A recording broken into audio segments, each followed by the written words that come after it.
おいすー、イモナレフです。今回もジョジョラストサバイバーやっていくよ。今回使用するのは第5部登場のナランチャ。やってみせるぜ。シーズン4が開幕し、新しく実装されたのがこのキャラ。射撃タイプで、通常攻撃は相弾数の多いフルオート射撃。ただし弾丸の当たり判定は小さく威力も低い。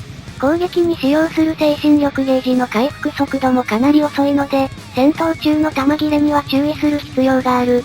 スタンドの遠隔操作も可能だが、従来の遠隔操作とは操作方法が異なる。ミスタのロデオショットのように常に前進し続け、L スティックの前後で加速と減速。加速によってどの遠隔操作スタンドよりも遠くに行くことができるけど、その分小回りが効かないので加速と減速をうまく使い分けよう。次にこのキャラの最大の特徴とも言える CO2 スキャン。本体もしくは遠隔操作中のスタンドを中心に索敵し、物陰に潜んでいる敵も発見が可能。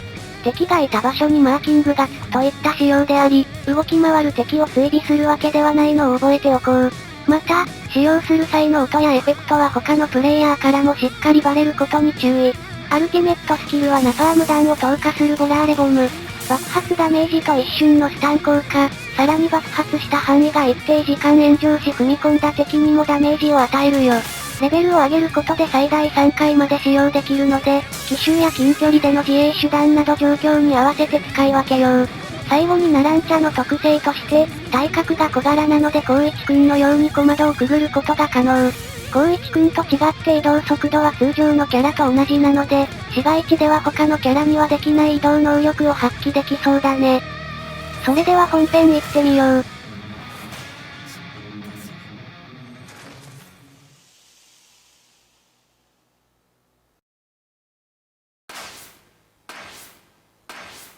要するに生き残って帰ってくりゃいいんだろ。全員倒してよ。ナランチャを1日使ってみた感想としては、扱いは難しいけど環境を一変させるキャラ。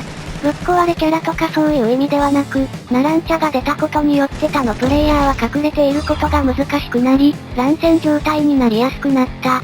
ナランチャ自体の性能としては通常攻撃の火力が低く、当たり判定も小さいので他の射撃タイプと本体を晒しての打ち合いは不利。他のタイプを通常射撃や3回使えるアルティメットスキルで牽制しながら、いかに遠隔操作でプレッシャーを与えていくかのキャラという印象だった。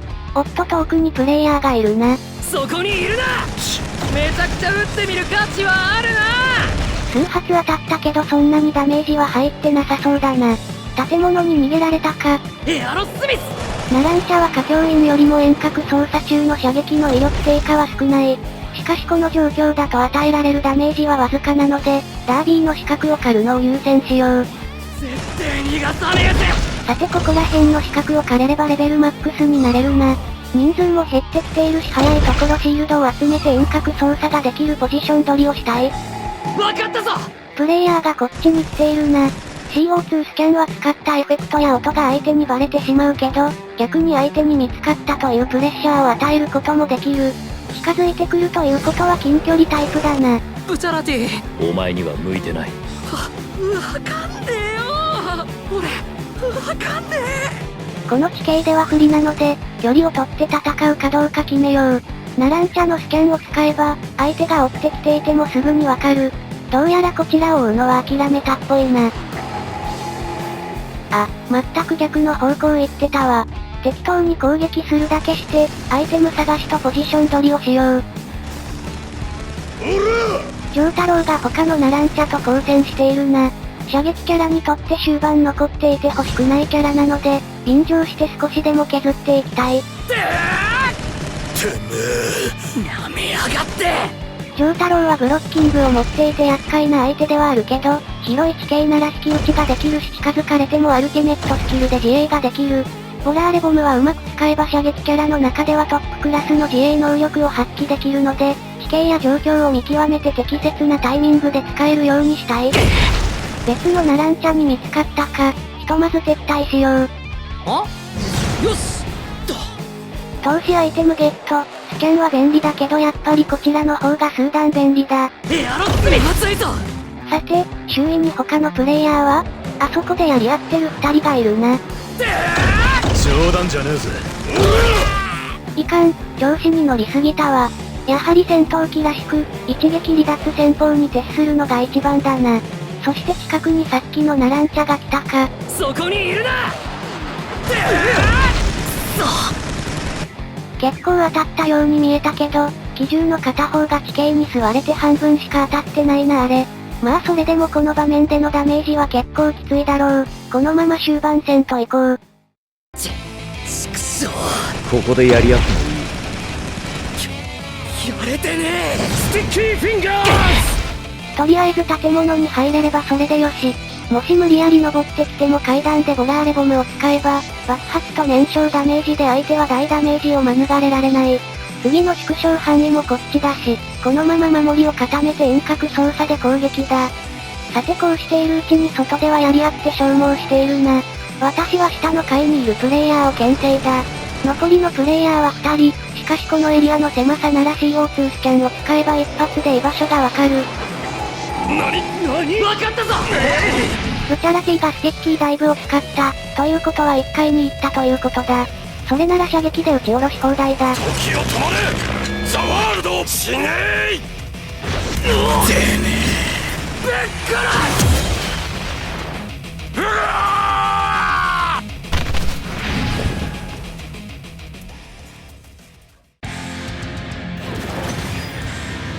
ボラレビア。最後の一人にボタン間違えた。最後の一人に爆弾全部投下するつもりだったけど、みんな体力が全然残ってなかったみたいだな。やはりナランチャの登場によって隠れているキャラもいぶり出され、乱戦でみんな消耗しやすくなった気がする。そんな中でいかに体力を温存し、終盤有利に立ち回るかが今後一層重視されそうだ。それでは次の対戦行ってみよう。買い物よし。さて早いところダービーの資格を回収してしまおう。通常射撃の威力が低く、2発同時に当てないと火力が半減するナランチャは資格を倒すのも一苦労。無理やり倒すためにゼロ距離で撃ったら片方しか当たってなかったなんてこともしばしば。おお、こいつは大量だぜ。いや、しかし正面から別の足音。敵だなてめえ。ぶっ殺してやれ。来るのが分かっているなら落ち着いて狙うのみ。よし、たまらず下がったな。今のうちにこいつを回収してレベルマックスだ。しかし完全に遠くに行ったわけではないので、まだ諦めてはいなさそうだな。ここは遠隔操作を警戒しよう。おかしい。そこにいるな。やっぱり来ていたか。他の遠隔操作スタンド相手は、迂闊に動くと危険な場面もあるけど、ナランチャの遠隔操作に対してはガンガン動いた方がいいな。さてある程度シールドも確保できたけど、依然安心はできない。